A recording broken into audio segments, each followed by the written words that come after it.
Bapa, kami bersyukur kepadamu atas semua pertolongan, penyediaan, dan berkat-Mu dalam hidup kami. Kau memberkati kami, bahkan di saat kami tidak meminta, Tuhan, Kau menyediakan segala sesuatu untuk kami. Kau memberikan kami jawaban dan jalan keluar di saat kami bimbang dan bingung. Kami bersyukur Tuhan karena memiliki Allah yang penuh dengan kasih. Berkati kami Tuhan, bantu kami Tuhan untuk menjadi pribadi yang lebih baik Tuhan. Ajari kami terus Tuhan jalan-jalan-Mu Tuhan. Kami mau Tuhan mengikuti-Mu Tuhan hingga mencapai kepada janji-Mu Tuhan, agar semua janji-Mu dalam hidup kami dapat tergenapi. Kami sudah berdoa dan mengucap syukur. Haleluya, amin. Kasih setia-Mu yang kurasakan lebih tinggi dari langit biru. Kebaikan-Mu yang telah Kau nyatakan lebih dalam dari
mahera maya manusia, ya masyera maya na na na na na na na.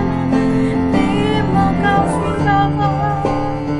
Ya baraya bara bara na na na na. Ya mahara mahera maya mara mana na na na na. Ya mahera basya na na na na na na. Kami tidak takut Tuhan, kami tidak perlu takut, karena kami memiliki Allah yang hidup. Kami menyediakan semua Tuhan. Kami mengandalkan-Mu Tuhan. Kami taruh semua pengharapan kami, semua pergumulan kami hanya kepada-Mu. Kami tidak takut akan masalah, kami tidak takut akan malapetaka. Engkau menghidupi kami. Ya mahera ya barata.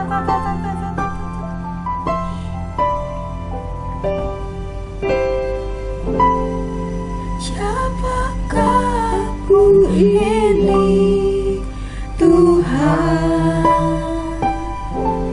Jadi biji mamamu, dengan apakah ku balas Tuhan selain puji dan sembahkan? Siapakah aku ini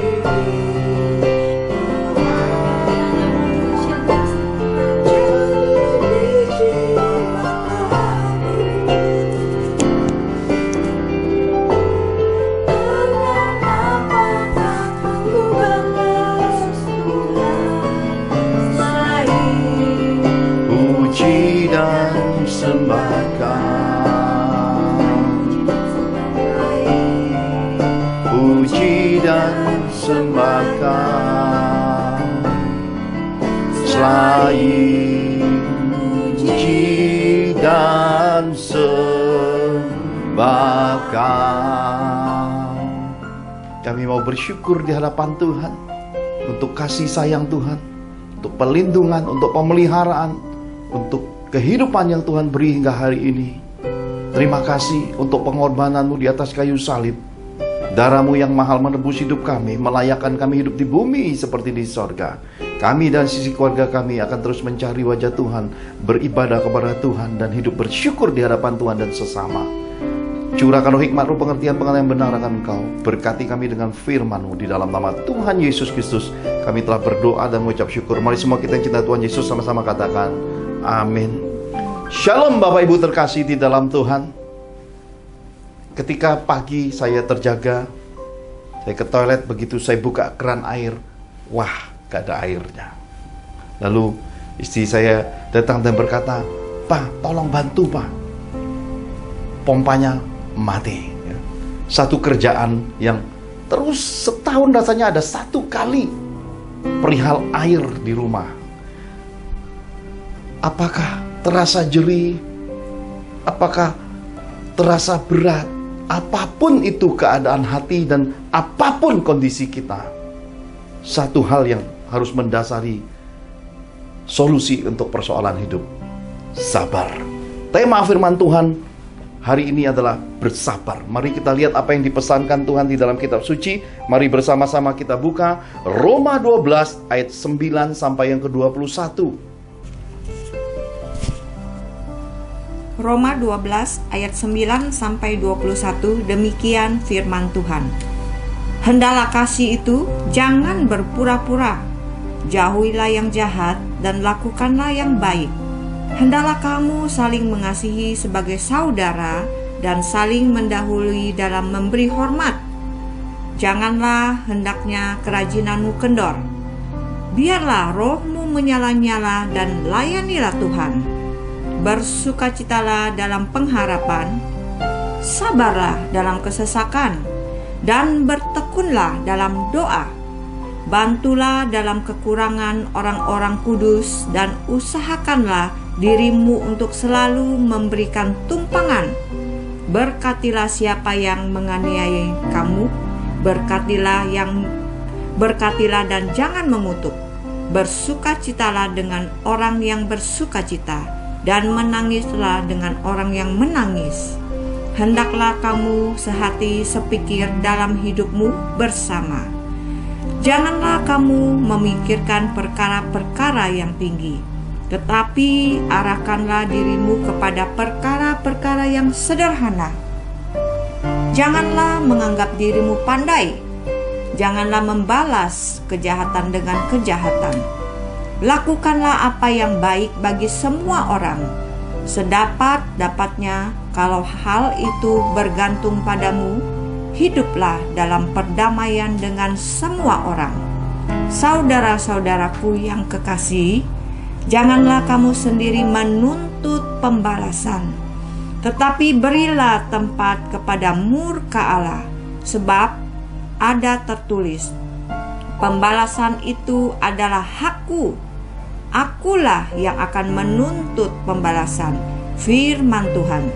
Tetapi jika seterumu lapar, berilah dia makan. Jika ia haus, berilah dia minum. Dengan berbuat demikian, kamu menumpukan bara api di atas kepalanya. Janganlah kamu kalah terhadap kejahatan, tetapi kalahkanlah kejahatan dengan kebaikan. Amin. Amin. Bapak Ibu terkasih di dalam Tuhan, hal pertama dipesankan oleh firman kepada kita, hidup sabar sekalipun sudah dalam Tuhan. Semakin kita dekat Tuhan, semakin banyak ujian.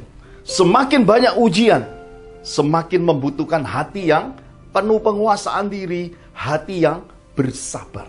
Bapak Ibu terkasih di dalam Tuhan, kitab suci pesankan kepada kita supaya kita hidup tidak berpura-pura. Kasih itu harus kasih yang tulus dan murni. Perkataanmu dengan hatimu harus sama. Ya, ini kuncinya. Kalau perkataanmu dengan hatimu tidak sama, berarti engkau orang munafik. Ya. Mulutmu manis, hatimu berbisa. Atau sebaliknya, mulutmu kasar tapi hatimu semanis madu, tetap tidak jadi berkat. Kenapa? Orang keburu tersakiti. Terkecuali memang Tuhan pakai engkau sebagai seorang pembimbing rohani, sebagai seorang penunjuk jalan, sebagai seorang guru untuk menaklukkan anak-anak dunia ini yang memang tidak bisa lagi diajar dengan perkataan, dengan kemanisan, dengan nasihat. Kadang butuh suatu keadaan yang terbalik. Guru-guru istimewa seperti ini hanya ada pada mereka yang mendengar suara Tuhan, yang hidup bergaul karib dengan Tuhan. Guru-guru spiritual seperti ini adalah orang-orang yang berjalan dalam mukjizat Tuhan. Nah, karena itu kitab suci mengajarkan kepada kita, janganlah berpura-pura. Karena ketika engkau berpura-pura, engkau akan mudah hidup munafik. Dosa kemunafikan akan memenjara hidupmu. Iya katakan iya, tidak katakan tidak. Itu Tuhan Yesus pesankan kepada kita supaya apa? Supaya hidup kita luar dalamnya apa adanya, murni, tak bercacat, tak bercela. Sesuatu yang di dalam diri kita adalah jiwa yang damai, roh yang membawa rasa tentram. Sebab kita tahu bahwa dalam panggilan kemuliaan Tuhan, salah satu roh yang memenuhi Tuhan Yesus yang dicurahkan kepada kita, diimpartasikan kepada kita adalah roh damai sejahtera sebagai penasihat yang ajaib. Hanya orang-orang yang penuh kesabaran bisa memiliki pelayanan roh nasihat. Hanya orang-orang yang penuh penguasaan diri, yang sudah menang atas dirinya, yang selesai atas proses hidupnya, yang teruji, yang terbukti bobot bibit bebet hidupnya, baru bisa melayani dimensi penasihat ajaib. Orang-orang bijaksana lahir dari pengalaman hidup kemenangan oleh Tuhan. Orang-orang yang berkemenangan inilah yang bisa menjadi pembimbing hidup kita. Orang-orang yang akan menunjukkan jalan Tuhan, yang akan memperlihatkan kepada kita bahwa kita keliru, kita sesat, kita salah, ataukah sesuatu dalam hidup kita perlu ditata. Sedikit tataan akan mengubah seluruh area hidup kita, bahkan jalan-jalan masa depan hidup kita. Bapak Ibu terkasih di dalam Tuhan, kitab suci mengajarkan kita untuk hidup memberkati dan empati. Janganlah di dalam kehidupan ini kita berlaku seperti orang-orang dunia. Kita berbuat jahat. Bahkan orang-orang yang kita tidak sukai, yang tidak ada kaitannya dengan hidup kita, yang tidak pernah merugikan kita apa-apa, kita ikut menebarkan fitnah atas mereka.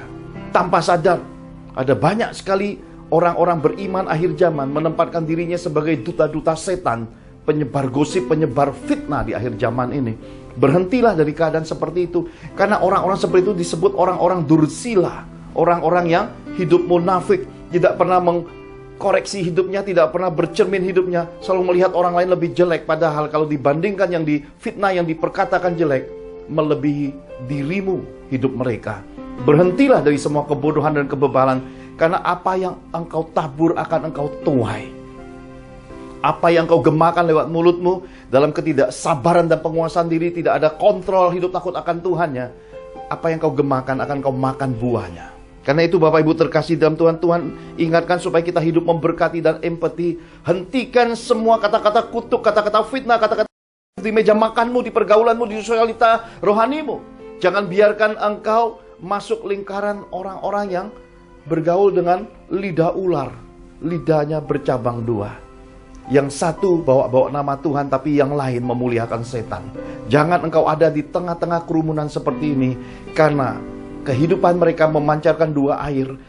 Terkadang menghibur, tapi terkadang meracuni hidup kita, menghancurkan jalan-jalan hidup kita, bahkan mencuri damai sejahtera hidup kita. Tinggalkan pergaulan yang sesat, meskipun berdimensi rohani, meskipun membawa-bawa nama Tuhan. Semua hal yang tidak mendatangkan damai, tidak memuliakan Tuhan, tidak membawa engkau hidup takut akan Tuhan, tidak membuka jalan masa depan bagi hidupmu, tidak menuntun engkau untuk mengkoreksi diri, tidak membawa engkau pada pertobatan. Hentikan semua pergaulan yang tidak bermanfaat seperti itu. Hanya buang-buang waktu dan akan pada akhirnya membuat hidup kita tidak punya self control.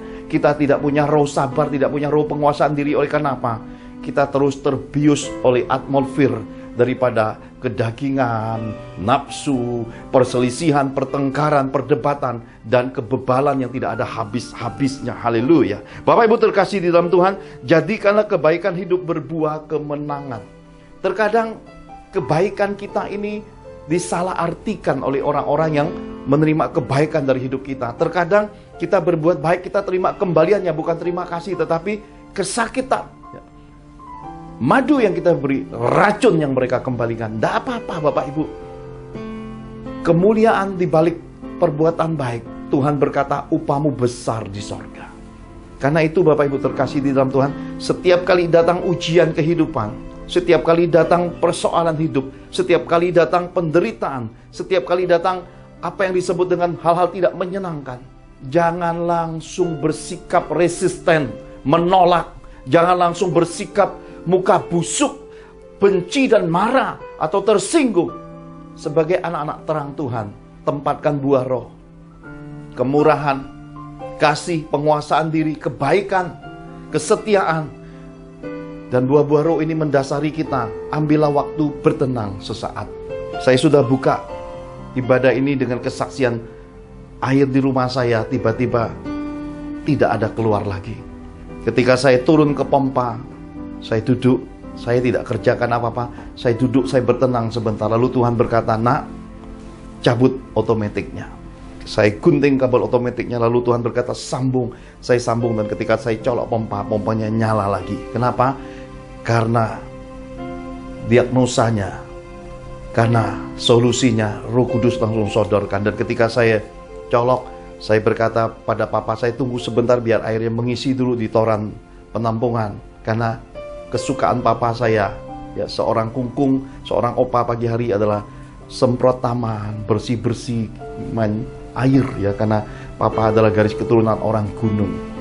Sukacita memberkati dan mengabdi, terkadang kesabaran mendasarinya. Lalu papa saya bertanya, apa yang rusak? Saya berkata, mungkin metiknya. Berapa harganya? Saya berkata, mungkin ratusan ribu. Dia ngangguk-ngangguk, Bapak Ibu. Bukan itu saja, ya. Di atas ada papa saya, di bawah ada anak saya. Si bungsu berkata, Pak, kalau sempat, tolong wastafelnya seret, Pak. Tolong diganti, Pak. Bocor-bocor, ya.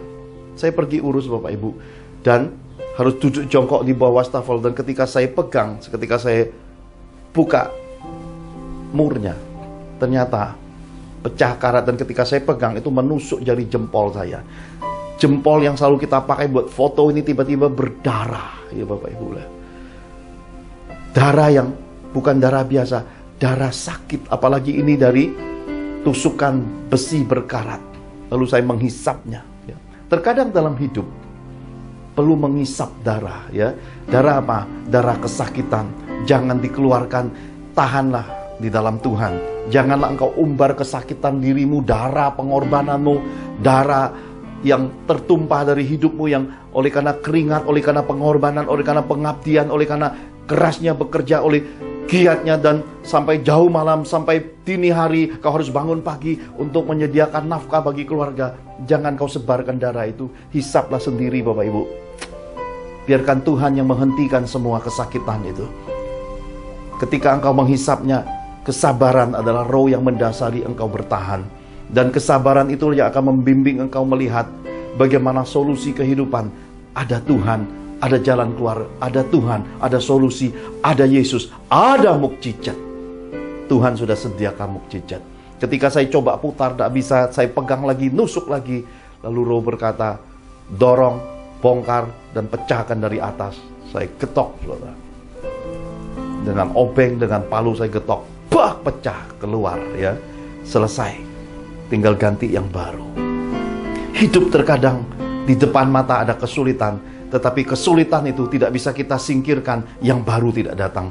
Hidup kadang di dalam apa yang kita alami, Tuhan beri proses untuk mengganti yang lama. Manusia lama kita, manner, attitude, perilaku, sikap hidup kita. Suka marah, cepat tersinggung, gak bisa terima perkataan orang, sulit untuk menerima kemajuan orang lain, dan kebiasaan untuk tampil pesolek sampai rela berhutang. Semua hal-hal buruk ini terkadang Tuhan proses. Kita tidak sabar karena sedikit tertusuk, sedikit mengalami benturan, kita langsung marah, kita langsung mundur, langsung lari dari jalan Tuhan. Bapak Ibu terkasih di dalam Tuhan, jikalau engkau seperti itu, engkau tidak sadar, satu lari, satu kepergian, satu yang namanya keputusasaan, satu yang namanya tinggalkan panggilan, engkau sedang mempengaruhi banyak orang sekitar hidupmu mengalami hal-hal yang tidak baik. Kalau saya tidak bertahan dengan jari tertusuk, maka wastafel Pastor William tidak akan pernah mengucurkan air dengan keran barunya. Atau kita berkata, oh kenapa nggak panggil tukang saja? Hidup ini Bapak Ibu tidak serta-merta segala sesuatunya harus bergantung kepada orang lain. Terkadang di balik apa yang kita kerjakan, Tuhan sedang mengajar kita sesuatu. Ini terpenting, mendengar suara Tuhan, mengalami Tuhan, belajar sesuatu, dan sesuatu semakin mematangkan kita, mendewasakan kita, dan jadi teladan buat keluarga kita lebih dulu sebelum kita meneladani banyak orang di dalam kehidupan ini. Karena itu Bapak Ibu terkasih di dalam Tuhan, bertahanlah. Sebab di dalam Tuhan sekalipun kesabaran ini harus ekstra. Harus ekstra sekali lagi. Dan kalau kita sudah tahu tujuan baik, di dalam perjalanan proses menuju tujuan baik ini, ada hal-hal yang tidak nyaman, ada hal-hal tidak menyenangkan, mungkin ada resiko benturan, ya. Ada hal-hal yang mungkin membuat engkau tidak enak. Terkadang engkau harus bertahan dan mengizinkan semua itu terjadi. Kenapa? Karena sebilah pedang, sebilah golok pun sudah menjadi bentuk yang indah. Kalau tidak diasah, kalau tidak dibenturkan dengan asahan, tidak akan pernah menjadi pedang atau golok yang tajam. Karena kalau hanya keindahan yang mendasari kekristenan, maka ahli Taurat orang Farisi Tuhan Yesus pasti biarkan. Karena mereka doa indah-indah, pakai jubah indah-indah, wah semuanya bajunya indah-indah. Karena makin bagus bajunya, kelihatannya makin kenal Tuhannya, dan makin besar jabatannya, dan makin terhormat. Tetapi Tuhan jijik melihat semua itu. Karena semua hal rohani itu hanya berkiblat pada lahiria, sesuatu yang indah menurut mata manusia. Tuhan ingin punya ketajaman. Orang-orang yang hidupnya ada roh takut akan Tuhan. Orang-orang yang hidupnya tidak ada kemunafikan, tidak ada kepalsuan. Orang-orang yang hidupnya memang dikenal Tuhan, bukan hanya mengenal Tuhan, tapi dikenal dan disertai Tuhan. Orang-orang yang hidupnya menyadari sepenuhnya hidup ini kesempatan, dan memakai umur hidupnya untuk jadi berkat dalam kehidupan ini. Jikalau keindahan menjadi suatu patokan, maka kekristenan akhir zaman akan kehilangan kuasa dan mukjizat pada rumah-rumah Tuhan. Kenapa? Karena semua orang akan meniru ahli Taurat, orang-orang Farisi, menggali lagi semua hal-hal rohani, dan semua hal rohani itu hanya cap cip cup, hanya sebatas mbah Google, dan pada akhirnya kita hanya terus dikelilingi pengajaran-pengajaran teori semata. Tidak ada lagi implementasi, impartasi, dan suatu praktek yang menandakan kita mengalami Tuhan secara pribadi. Bapak Ibu terkasih di dalam Tuhan, kekristenan tidak sebatas keindahan. Kekristenan di dalamnya adalah bukti dan buah suatu kenyataan yang lahir dari kasat mata. Iman yang tidak ada tanpa apa-apa, tapi menjadi dasar dan bukti bahwa Tuhan ada. Iman menggerakkan semua hal yang tertulis dalam keindahan logos, dalam keindahan firman, itu menjadi rema, dan rema yang membuahi hidup kita menjadi mukjizat, menjadi pertobatan, menjadi keselamatan, dan menjadi kemenangan, bahkan kelimpahan yang luar biasa dalam kehidupan ini. Jikalau engkau melakukan apa yang orang dunia lakukan, kaya tapi korupsi, hebat tapi menginjak dan menyakiti banyak orang, terkenal tetapi dengan cara-cara yang tidak terpuji, beli view, kemudian membuat rekayasa-rekayasa rohani, semua itu tidak berharga di hadapan Tuhan. Tetapi orang-orang berkualitas bukan hanya dikenal Tuhan, setan kenal mereka. Kenapa?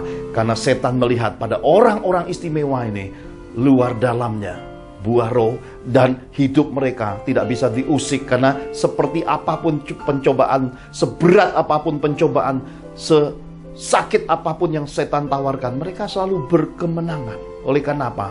Hati mereka besar Yesusnya. Jiwa mereka penuh dengan luapan hadirat, dan pimpinan roh menuntun mereka hingga jalan mereka adalah jalan terang, jalan mereka adalah jalan kemenangan, jalan mereka adalah jalan kebahagiaan di dalam hidup ini. Haleluya. Nah, Bapak Ibu terkasih di dalam Tuhan, saya percaya Tuhan sudah pesankan jelas, semakin engkau dekat Tuhan, maka manusia rohmu akan semakin dipertajam.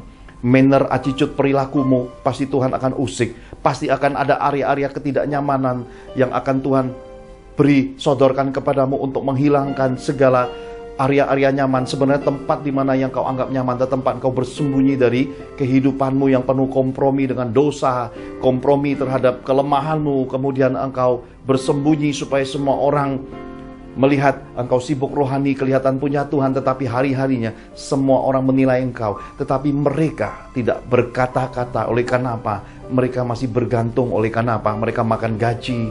Mereka masih bergantung karena mereka masih bekerja. Mereka masih ada di organisasimu. Mereka ada karena bergantung dengan keputusanmu.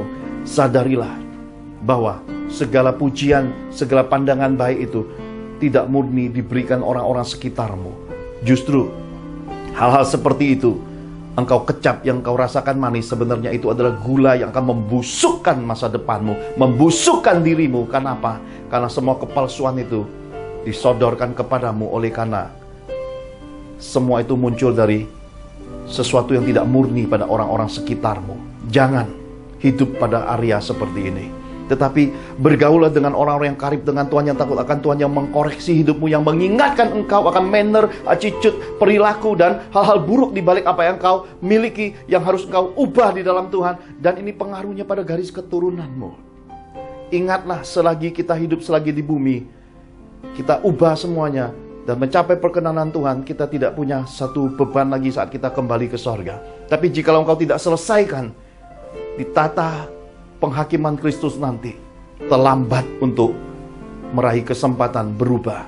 Karena itu selagi hidup, apa yang Tuhan beri, sekitarmu ada orang-orang yang mengasihi engkau dengan tulus, orang-orang yang menopang kau, mengingatkan kau, jangan kehilangan mereka dalam hidupmu. Karena orang-orang inilah Yesus yang lahir dalam kehidupan yang nyata, yang Tuhan tempatkan sebagai malaikat-malaikat yang menopang dan mendukung engkau untuk berkemenangan, untuk mengalami terobosan berkeluarga, untuk mengalami kehidupan perubahan pribadi dan manner, attitude, perilakumu, supaya manusia Kristus di dalammu besar dan berkemenangan. Haleluya. Nah, bagian kedua yang terakhir, Bapak Ibu terkasih di dalam Tuhan, saya ingin memberikan suatu perumpamaan pelajaran memancing. Memancing adalah suatu hobi. Tapi sebenarnya di balik hobi memancing ini seperti orang main catur, ya. Butuh ketenangan, butuh keahlian, dan butuh suatu yang namanya kesukaan di dalam hidup. Orang yang sabar, orang yang bertekun, orang yang mengamati kemudian mempelajari dan pada akhirnya jadi keahlian, itu menjadikan semuanya indah di dalam hidupnya. Mereka dibedakan. Perhatikan, ketika orang melempar kail, mereka nggak bisa lihat ikannya. Tidak bisa lihat ikannya. Sekali lagi, karena air itu keruh, air itu dalam, dan kita tidak bisa lihat kapan ikan akan menggigit umpannya. Butuh pengharapan. Dan pengharapan saat orang memancing adalah pengharapan yang tidak nampak. Demikian juga kita di dalam Tuhan, Bapak Ibu. Ketika kita bersabar mendengar suara Tuhan, menerima janji-janji Tuhan, menerima nubuatan, haruslah nubuatan dan janji yang datang dari apa yang datang benar-benar dari Roh Kudus-Nya. Dan disampaikan oleh hamba-hamba yang bobot bibit bebet yang kau kenal jelas. Bukan suatu janji nubuatan yang keluar dari kepalsuan. Sesuatu yang muncul dari kepalsuan, dari oknum-oknum rohani, hanya akan membuat engkau tersakiti karena pengharapan yang sia-sia. Engkau disuruh mancing di kolam yang tidak pernah ada ikannya. Bahkan lebih celaka lagi ketika engkau sedang memancing, ternyata bukan ikan, isinya buaya semua. Ini menandakan engkau salah berpijak dalam kehidupan rohani, hingga jalan-jalan hidupmu sedang engkau semaikan hal-hal yang merusak di masa depan. Tetapi orang-orang yang bijaksana, orang-orang yang bobot bibit bebetnya Tuhan semata, mereka akan membawa engkau melihat bukti-bukti dan buah, dan akan menuntun engkau menjadi cakap untuk mencapai pengharapan yang tidak nampak itu menjadi buah dan kemenangan di dalam hidup. Nah, Bapak Ibu terkasih di dalam Tuhan, kita tidak lihat apa-apa, kita belum dapat apa-apa, tetapi kita harus berpegang teguh pada iman. Iman menandakan kita punya Tuhan. Iman dasar. Dan bukti ketika kita berkemenangan bahwa Tuhan ada di dalam hidup kita. Jadi pengharapan seperti seorang mancing ketika mereka menerima suatu hentakan. Wow, Tuhan menggenapi janjinya.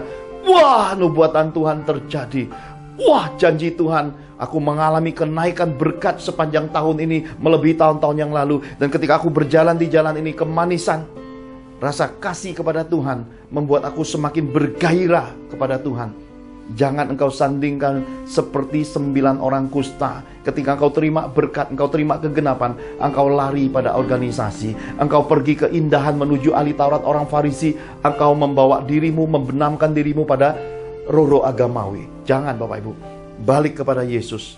Tempat di mana kepada siapa Tuhan membimbing engkau. Selesaikan tugas panggilan, proses di sana, dan capailah kegenapan yang sempurna. Percayalah bahwa perjalanan murid-murid memilih Yesus daripada memilih kumpulan banyaknya ahli Taurat dan orang Farisi. Hanya hitungan waktu, engkau akan dipakai Tuhan jadi history maker. Engkau akan dipakai Tuhan untuk menjadi duta-duta kerajaan surganya. Kenapa? Karena Tuhan memilih dan memanggil engkau. Dan memang untuk pilihan dan panggilan Tuhan harus bayar harga. Melepaskan agamawi, melepaskan komunitas yang penuh Taurat dan Farisi, meninggalkan komunitas yang membuat engkau terus terkurung pada manusia lama yang penuh dengan kemunafikan, penuh dengan hal-hal yang engkau sendiri sadari bahwa itu tidak bisa berubah selagi engkau ada di sana. Ketika Tuhan datang dalam dimensi orang-orang terpilih, sedikit jumlahnya. Yang sedikit jumlahnya ini, Bapak Ibu, adalah orang-orang yang berkapasitas dengan dimensi kualitas hidup yang penuh bobot bibit bebet yang engkau bisa masuk dan engkau kenal, bisa makan minum dengan mereka, bahkan bisa bersama-sama mereka. Engkau melihat bahkan kekurangan mereka di depan matamu sebenarnya itu kecil, karena yang di atas panggung yang tidak pernah engkau duduk makan bersama, engkau belum pernah melihat ngerinya buaya-buaya rohani yang ada. Bapak Ibu terkasih di dalam Tuhan, Tuhan mengingatkan kepada saya tentang semakin besar suatu pengharapan, semakin besar janji Tuhan, butuh effort, butuh ekstra kekuatan dan kesabaran dalam hidup. Ada sebuah video yang saya lihat, jikalau memungkinkan saya akan tunjukkan sebagai latarnya. Dapat yang kecil, menyenangkan, Tetapi hidup dalam kekristenan menyenangkan saja tidak cukup. Harus disertai rasa syukur. Syukur aja, bukan hanya syukur biasa, tapi syukur harus mencapai kegenapan yang Tuhan kehendaki di dalam hidupmu. Terkadang yang kecil yang kau terima, kadang berkat keuangan, berkat bisnis, kegenapan janji yang kau terima, Tuhan minta kembali untuk kau semai jadi benih. Karena kalau tidak ada suatu yang namanya umpan, yang kau tidak lepaskan sebagai harga daripada yang menjadi kesenangan hidupmu, rasa syukur yang baru engkau dapat, kalau engkau tidak berani lepaskan persembahan kepada Tuhan, maka yang besar tidak bisa engkau terima. Ini hukum kehidupan, ini hukum roh, bahkan seluruh dunia memahaminya. Setiap pemancing, nelayan yang ingin mendapatkan yang besar, mereka harus memancing mengail umpan yang kecil-kecil, yang senang kita dapat, kita kumpulkan dan kita bawa. Dan ketika kita hendak mengambil yang besar, benih ini harus dilepas. Tidak akan ada yang besar tanpa engkau melepas benih. Tidak akan ada tuaian kalau engkau tidak pernah menabur. Ingatlah hukum ini, bukan suatu pernyataan kosong. Dan janganlah sampai engkau disesatkan dengan berbagai perselisihan rohani, perdebatan rohani. Karena sesungguhnya hukum Tuhan tidak bisa dibatalkan oleh oknum-oknum rohani. Tidak bisa dibatalkan oleh para penggugat-penggugat yang sebenarnya hidupnya pelit dan kikir, yang penuh perhitungan agamawi. Hukum Tuhan harus engkau sendiri berdiri, mengalami dan menikmatinya, dan kemudian jadi saksi atas firman Tuhan. Sebab siapakah milik Yesus? Mereka harus hidup di antara dua sayap, firman dan roh. Karena itulah Bapak Ibu terkasih di dalam Tuhan, fokuslah pada visi dan misi hidupmu. Jangan iri melihat keberhasilan orang lain. Tidak usah ikut-ikutan perselisihan rohani hidup orang lain. Sekali lihat bobot bibit bebet, sekali lihat cara hidup mereka dengan Tuhan, apakah mereka pelaku firman atau tidak, kita bisa langsung mengenal dua kelompok yang bertikai. Hidup semudah itu melihatnya. Karena setiap orang yang mencintai Tuhan pasti mengasihi sesama. Setiap orang yang tidak mengasihi sesama pasti tidak cinta Tuhan. Setiap mulut yang dorak-dalik, yang penuh dengan perkataan negatif, penuh dengan fitnah, sudah pasti tidak ada roh takut akan Tuhan. Jadi ketika orang-orang bertikai, kita bisa langsung melihat di pihak manakah mereka, pihak Tuhan ataukah pihak setan. Kita hanya akan bergaul dengan orang-orang yang ada roh takut akan Tuhan. Kita hanya akan bergaul dengan orang-orang yang melihat Tuhan, melihat masa depan, hidup tulus dan murni, yang bobot bibit bebet hidup berkeluarganya kita kenal dengan baik. Karena itu Bapak Ibu terkasih di dalam Tuhan, bila Tuhan memberi keberhasilan di dalam hidupmu, jangan engkau sombong. Uang jangan membeli manner attitude perilakumu menjadi manusia lama lagi. Uang jangan kau biarkan menggerogoti manusia Kristus di dalammu yang sudah terbentuk. Jadikan uang sebagai alat, injak semua berkat-berkat itu dikelola dengan hati Tuhan. Injak semua keuangan itu menjadi hal yang bukan lagi di atas kepala, tetapi menjadi hal yang di dasar, di kaki, diinjak, ditata, dipakai, dikelola, dan dijadikan media untuk menggenapi firman Tuhan, untuk mengumpulkan harta di sorga. Dengan demikian, Tuhan akan melimpahkan berkat yang terus sampai tak berkesudahan dapat engkau wariskan bagi anak cucumu. Karena apa? Karena dalam dirimu ternyata Tuhan temukan engkau adalah manusia Kristus yang bersabar. Seorang pribadi dalam Yesus yang sudah diubahkan, yang sudah selesaikan proses, dan proses ini turun bagi generasi keturunanmu, bahkan anak cucumu. Dan satu rumpun keluarga ini adalah keluarga yang dikenan Tuhan.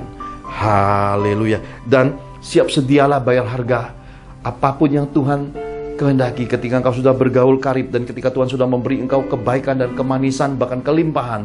Jangan berhenti sampai tahap itu. Jalanlah terus dengan hati yang tulus, hati yang takut akan Tuhan, hati yang bermurah dan setia hidup di jalan Tuhan ini, melakukan apa yang Tuhan beri. Supaya apa? Supaya semua yang Tuhan beri engkau kembalikan jadi kemuliaan bagi nama Tuhan. Haleluya. Karena itu Bapak Ibu terkasih dalam Tuhan, satu pelajaran bersabar ini Tuhan ingin saya sampaikan kembali, karena hal ini penting sekali. Karena dunia sebentar lagi akan mengalami gejolak lagi. Peperangan dunia akan datang lagi, krisis dan kerusuhan dunia, dan persoalan-persoalan polemik ekonomi dan resesi akan datang mendera dunia lagi. Tetapi orang-orang yang berjalan bersama Tuhan, di atas gelombang, mereka akan berdiri di atas badai, mereka akan mengepakkan sayapnya semakin besar. Sebab semakin besar pencobaan yang akan datang atas dunia ini, semakin besar berkat dan mukjizat Tuhan akan dialirkan kepada orang-orang istimewa Tuhan, orang-orang yang beriman tulus dan murni, engkau dan keluargamu.